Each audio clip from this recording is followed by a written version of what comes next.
Study point में आपका खैर मकदम है।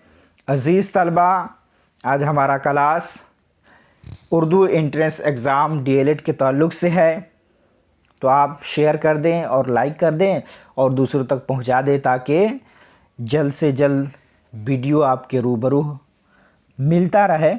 तो आइए शुरू करते हैं कुछ ताख़ीर किए बिना। तो पहला सवाल हल करते हैं।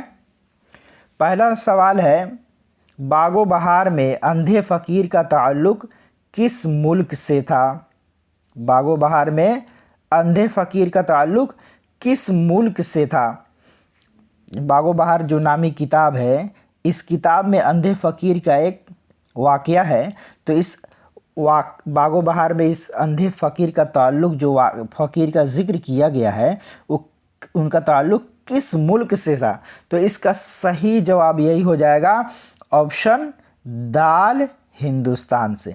क्या हो जाएगा? दाल, हिंदुस्तान, ऑप्शन दाल। अगला सवाल देखते हैं। अगला सवाल क्या है भाई? अगला सवाल है, अली सरदार जाफरी को ज्ञानपीठ अवार्ड कब मिला? अली सरदार जाफरी को ज्ञानपीठ अवार्ड कब मिला? तो इसका सही जवाब होगा ऑप्शन दाल, 1997 में। ठीक है, इसका सही जवाब क्या होगा? ऑप्शन दाल, 1997 में। अगला सवाल हल करते हैं। अगला सवाल ये है कि किस शायर को मुश्किल पसंद कहा जाता है? किस शायर को मुश्किल पसंद कहा जाता है? तो ऑप्शन अलिफ में है मीर, बे में गालिब, जीम में आतिश और दाल में दाग। ठीक है, तो इसका सही जवाब होगा ऑप्शन बे, गालिब को कहा जाता है, इसलिए कि इनके अशार बहुत मुश्किल तरीन होती है, जो सबके समझने की बस की बात नहीं होती है। हर कोई नहीं समझ सकता है इनके अशार को, इनके कलाम को। तो इसीलिए इनको क्या कहा जाता है? मुश्किल पसंद शायर, गालिब को। ऑप्शन बे सही आंसर। आप लाइक भी कर दें अगर लाइक नहीं किए हैं तो, ताकि कुछ लाइक भी बढ़ जाए, और अपने दोस्तों तक शेयर कर दे ताकि उन्हें भी फ़ायदा हो जाए। अगर अच्छा लगे तो कमेंट करके ज़रूर बताएं ताकि हौसला अफजाई हो। चलिए तो देखते हैं चौथा सवाल। चौथा सवाल है, मीर अनीस का पूरा नाम लिखिए। मीर अनीस का पूरा नाम क्या है? तो इसका सही जवाब है मीर बबर अली, ऑप्शन जी। क्या जवाब है? मीर अनीस का पूरा नाम क्या है? मीर बबर अली। अगला सवाल देखते हैं। अगला सवाल है भाई, मुतशायर किस तरह की नज़्म है? मुतशायर किस तरह की नज़्म है?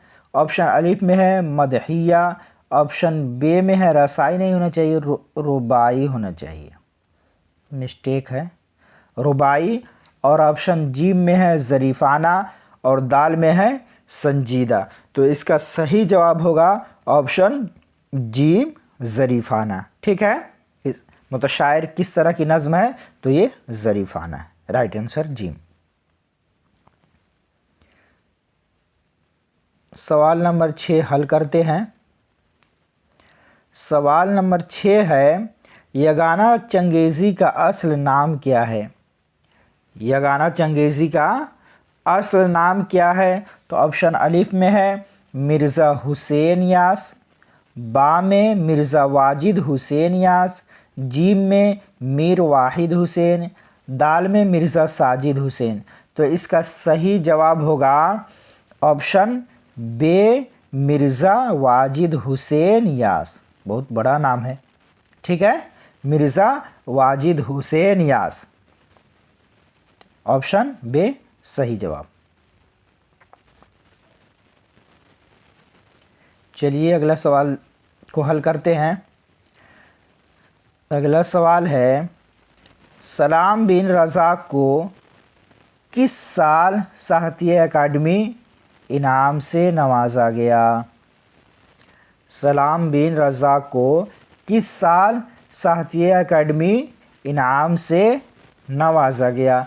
तो इसका सही जवाब हो जाएगा ऑप्शन जी 2004 में। सही जवाब क्या है? 2004 में सलाम बिन रज़ाक को साहित्य अकादमी इनाम से नवाजा गया। यही सही जवाब है। अब देखें, मुख्तसर अफसाना की दाग बिल का सेहरा किसके सर है? मुख्तसर अफसाना की दाग बिल का सेहरा किसके सर है?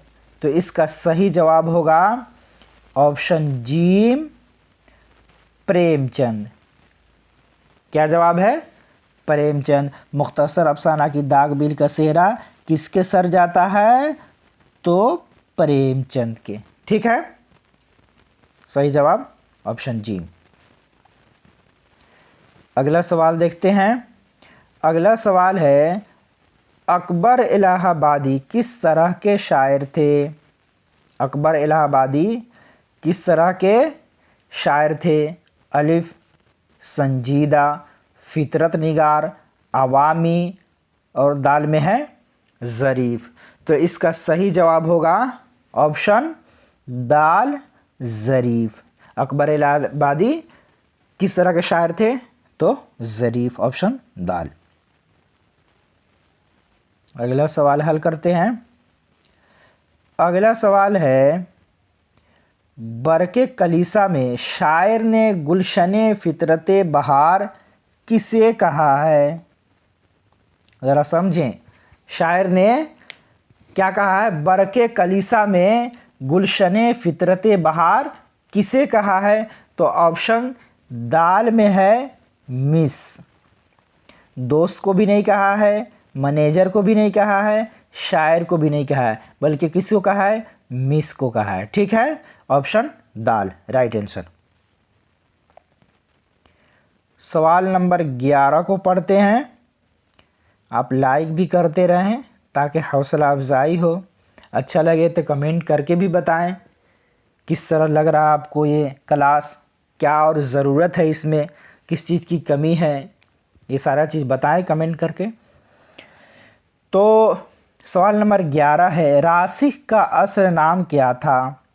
राशिक का असल नाम क्या था? तो ऑप्शन अलिफ में है शेख ग़ुलाम अली, ऑप्शन बे में नवाब अली, जीम में अफज़ल अली और दाल में राशिद अली।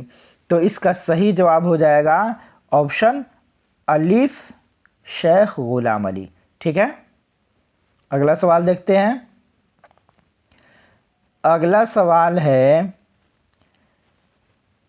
क्या है भाई अगला सवाल? शोहरत की रात और मैं नाशादो नाकारा फिरूं, ये मिसरा किसका है? क्या है?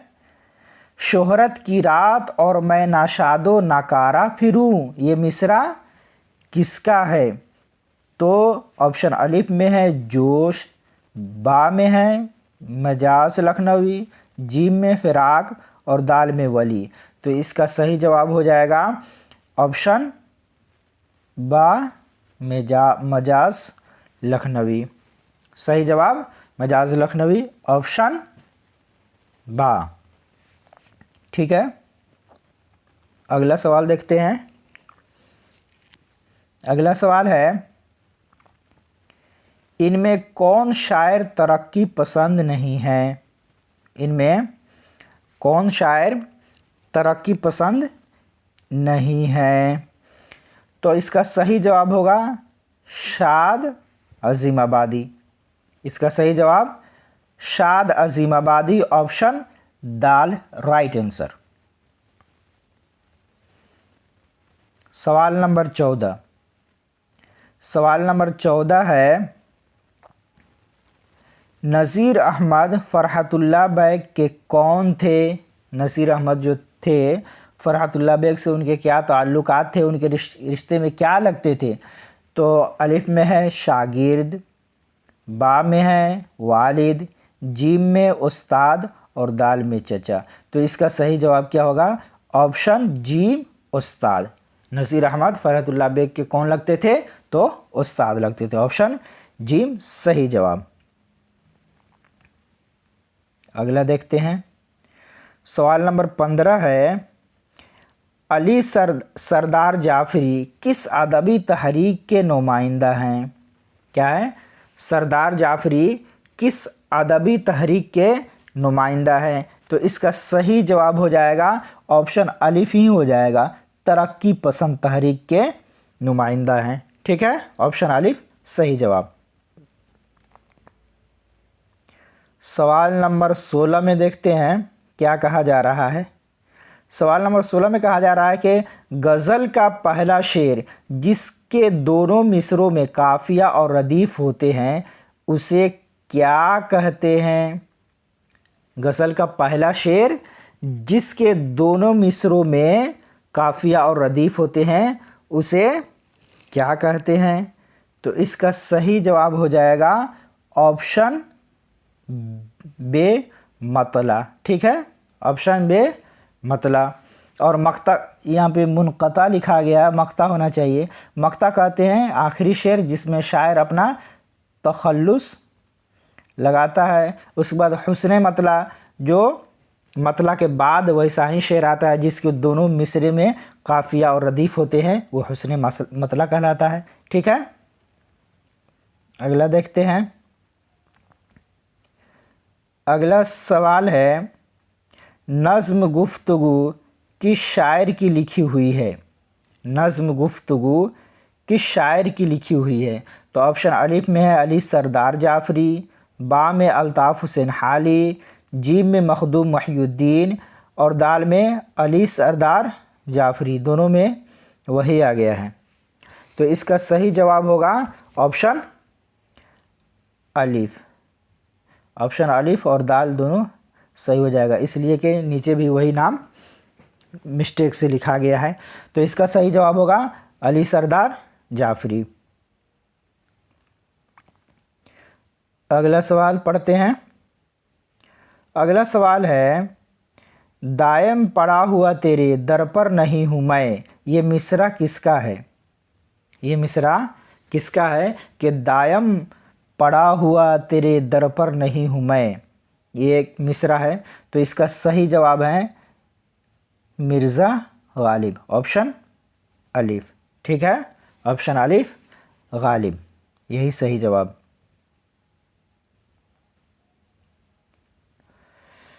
सवाल नंबर 19 है, मीर अमन की दूसरी किताब क्या है भाई? मीर अमन की दूसरी किताब का नाम क्या था?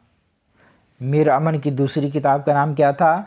अलिफ में है आराइश महफिल, बे में है नौ तर्ज़ मुरस्सा, जीम में गंज खूबी और दाल में फसाने अजायब। तो इसका सही जवाब होगा ऑप्शन बे नौ तर्ज़ मुरस्सा। ठीक है, ऑप्शन बे सही जवाब, राइट आंसर।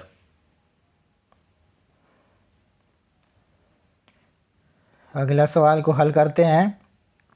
अगला सवाल है, नज़ीर अहमद का ताल्लुक़ किस सिन्फ से है?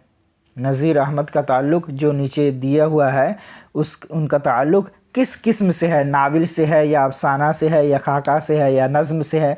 तो इसका सही जवाब ये होगा कि नज़ीर अहमद का ताल्लुक़ नाविल से है। ऑप्शन अलिफ सही जवाब। ठीक है, आप लाइक भी करते रहें और दूसरों तक पहुंचाते रहें। और अगर आपको वीडियो अच्छा लगे तो कमेंट करके बताएं, और अगर कोई कमी हो तो भी बताएं ताकि आगे उसकी इस्लाह किया जाए और इससे बेहतर अंदाज में आपको समझाया जाए। शुक्रिया, जज़ाकल्लाह।